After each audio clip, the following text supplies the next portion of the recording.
Olá, meu querido irmão, minha querida irmã. Estou aqui para compartilhar uma mensagem muito importante para refletirmos juntos, cujo tema é o sabor da salvação. Mas antes, eu gostaria de fazer uma pergunta para você. Você já imaginou como poderia fazer uma pessoa sentir o mesmo gosto do alimento que você está comendo sem que a pessoa nunca tenha provado ele? Vou repetir novamente.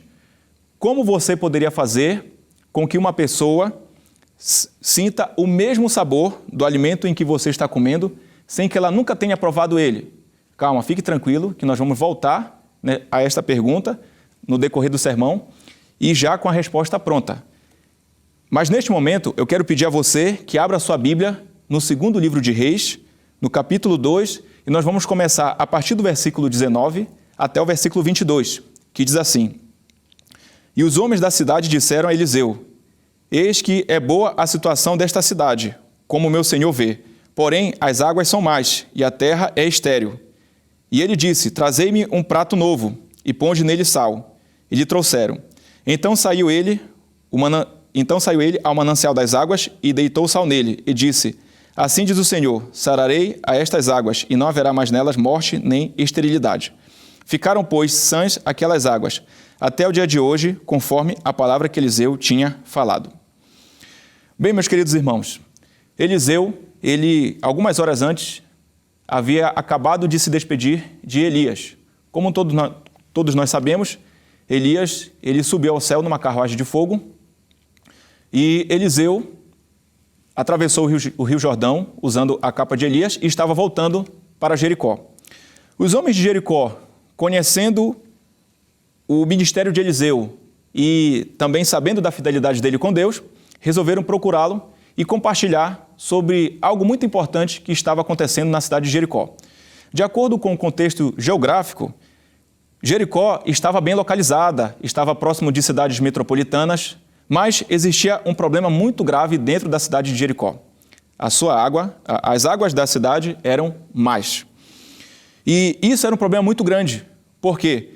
Porque pelo fato das águas de Jericó serem impuras, todo o alimento que era produzido nas terras de Jericó, que eram regados por essas águas, eles produziam, as pessoas que se alimentavam dele, elas ficavam doentes e havia até casos de morte. Por isso que é dito no texto que a terra é estéril, porque tudo que era produzido ali morria.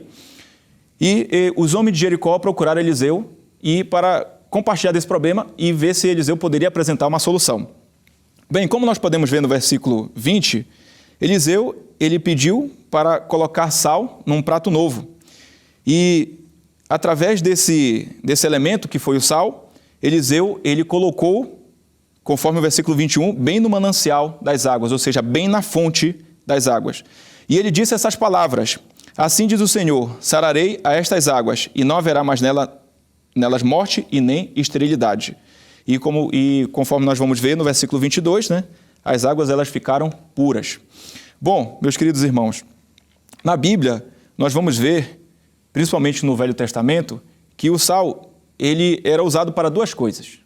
Uma, para conservar, conforme nós podemos ver em textos como Números 18, 19, 2 Crônicas, capítulo 13, versículo 5.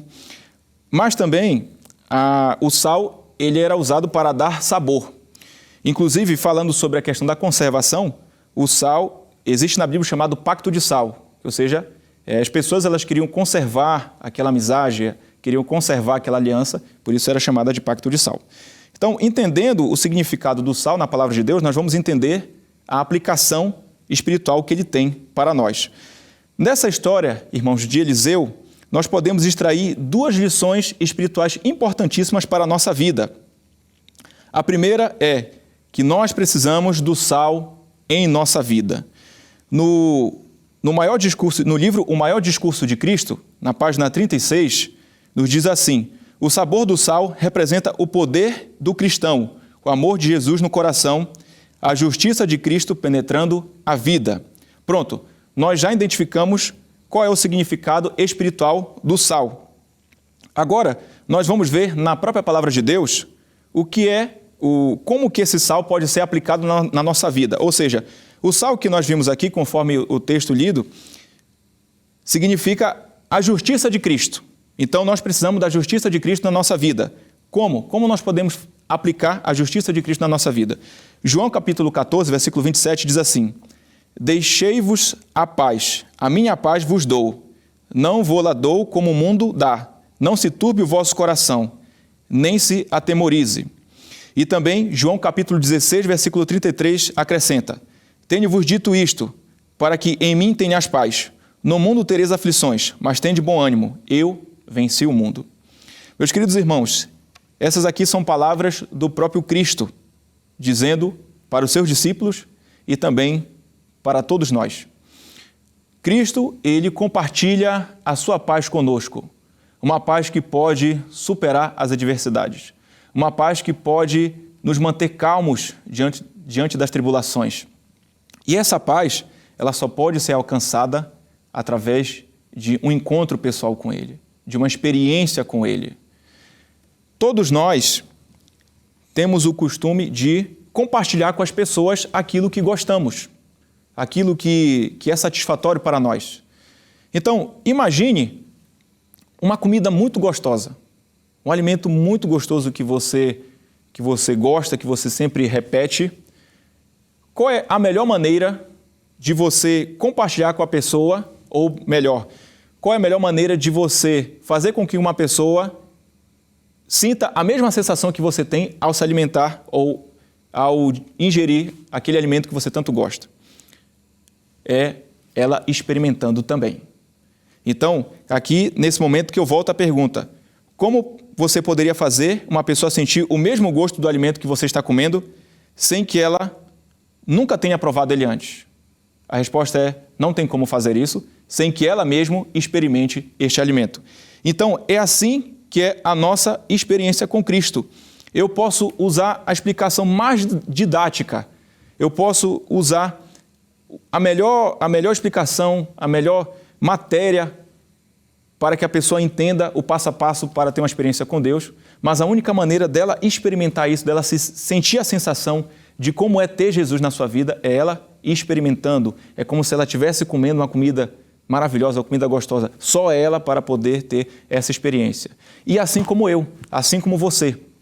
Então, é por isso que nós precisamos do sal na nossa vida, precisamos de Cristo na nossa vida, para nós sentirmos como Ele é, para nós sentirmos como Ele opera e também para percebermos como que Ele age na nossa vida. E a partir daí que vem a segunda lição. E eu quero pedir a você que abra sua Bíblia no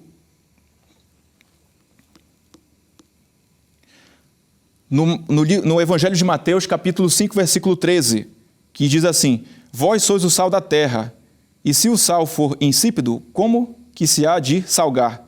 Para nada mais presta senão para se lançar fora e ser pisado pelos homens. E no Evangelho de Marcos, capítulo 9, versículo 50 diz: Bom é o sal, mas se o sal se tornar insípido, com que o temperareis? Tende sal em vós mesmos e paz uns com os outros.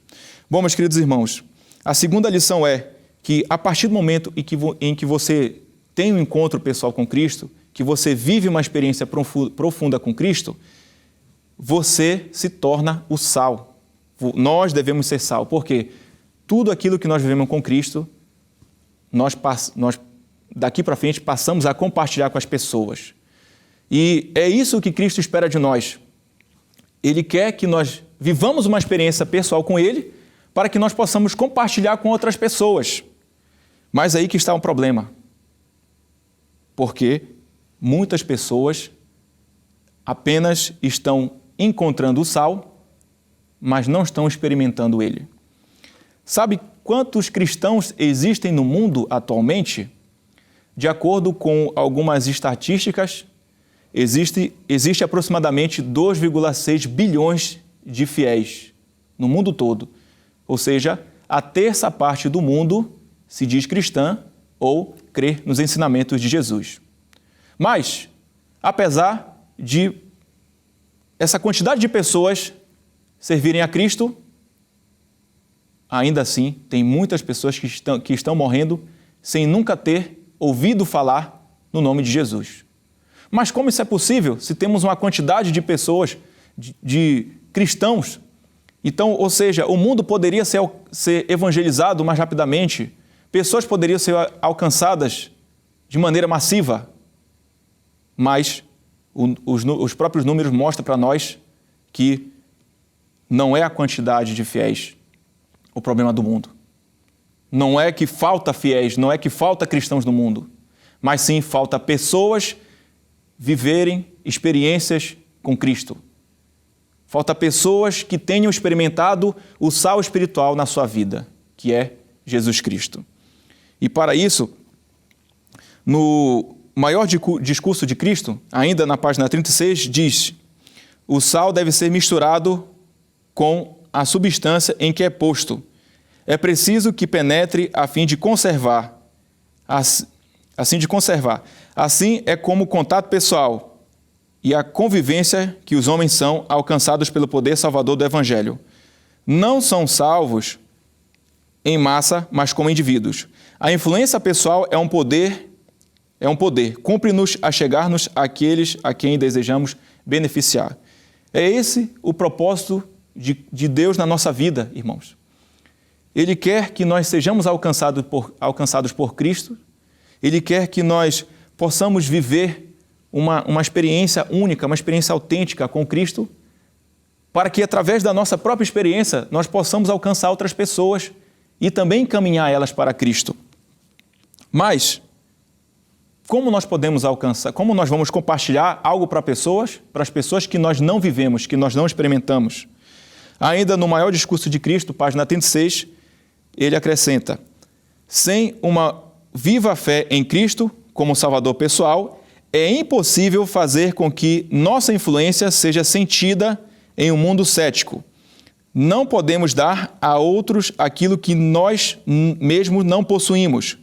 É proporcionalmente à nossa própria devoção, à consagração a Cristo, que exercemos uma influência para benefício e erguimento da humanidade.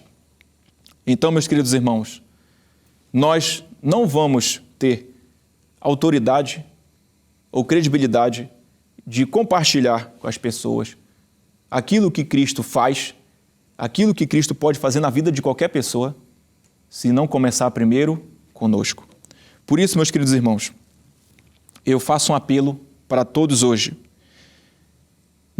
Vamos nos aproximar de Jesus a cada dia de nossa vida. Cristo, Ele está à disposição para qualquer um de nós.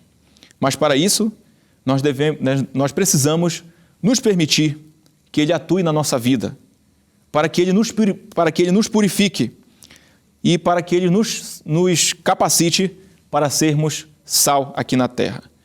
Quando Deus Ele compara os seus filhos como sal, Ele quer nos ensinar o seu propósito.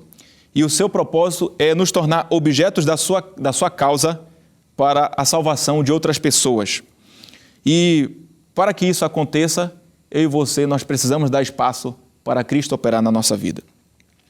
E que as nossas vidas sejam testemunhos vivos do poder transformador de Cristo, levando outros a conhecê-lo e segui-lo.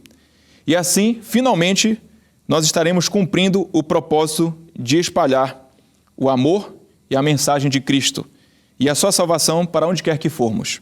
Esse é o meu desejo e incentivo para cada um de nós. Amém.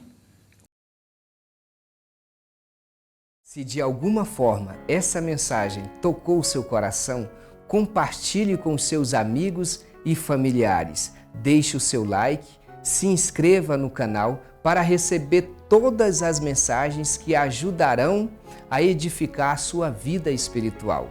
Deus te abençoe sempre.